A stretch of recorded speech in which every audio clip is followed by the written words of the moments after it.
If what I am about to tell you is true, almost everything we most treasure, freedom, beauty, reason, the family, economic well-being, and even goodness, is in jeopardy. Who or what poses this threat? The answer is the most powerful ideology of the last 100 years, leftism. Not liberalism, leftism, or if you prefer, progressivism. Leftism destroys everything it touches. Here are just a few examples. 1. The universities. Perhaps the most obvious example, one that many liberals acknowledge, is the left's near destruction of most universities as places of learning.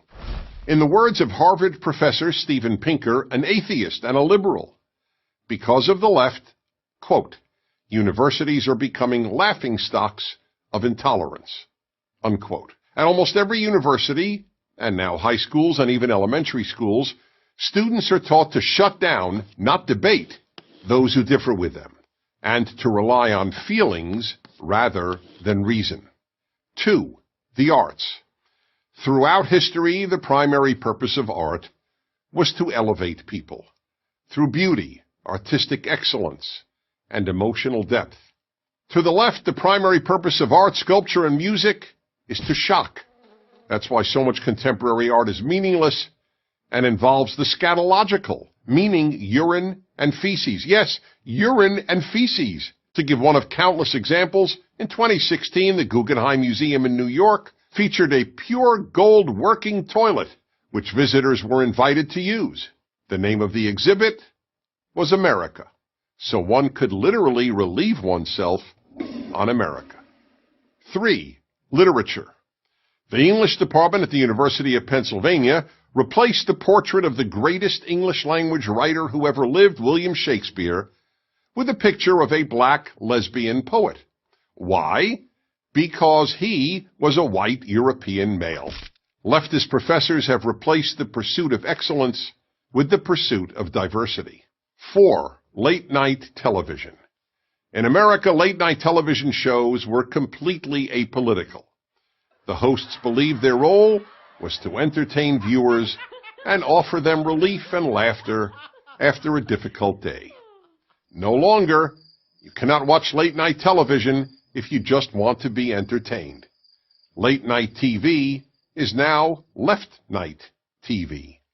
5. Religion.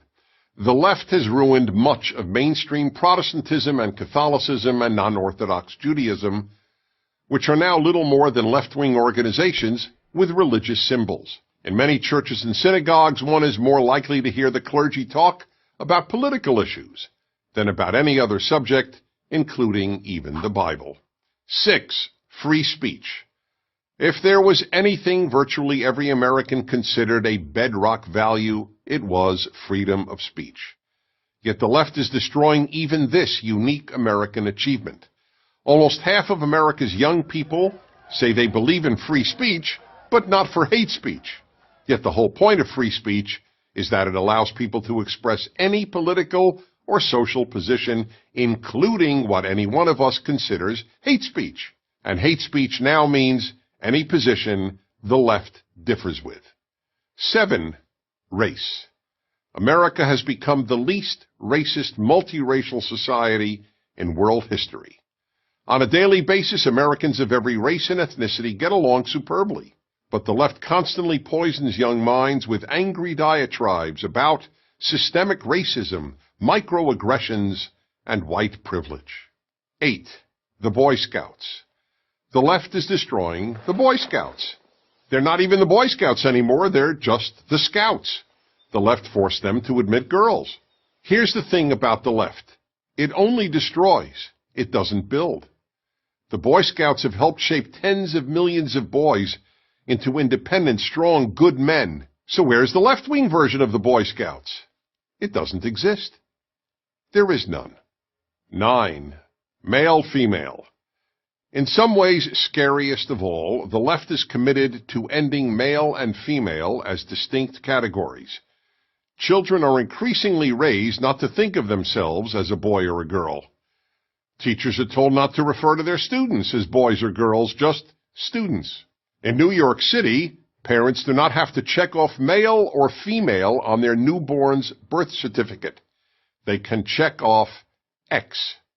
All this imposed gender confusion can only end up producing confused people and a confused society.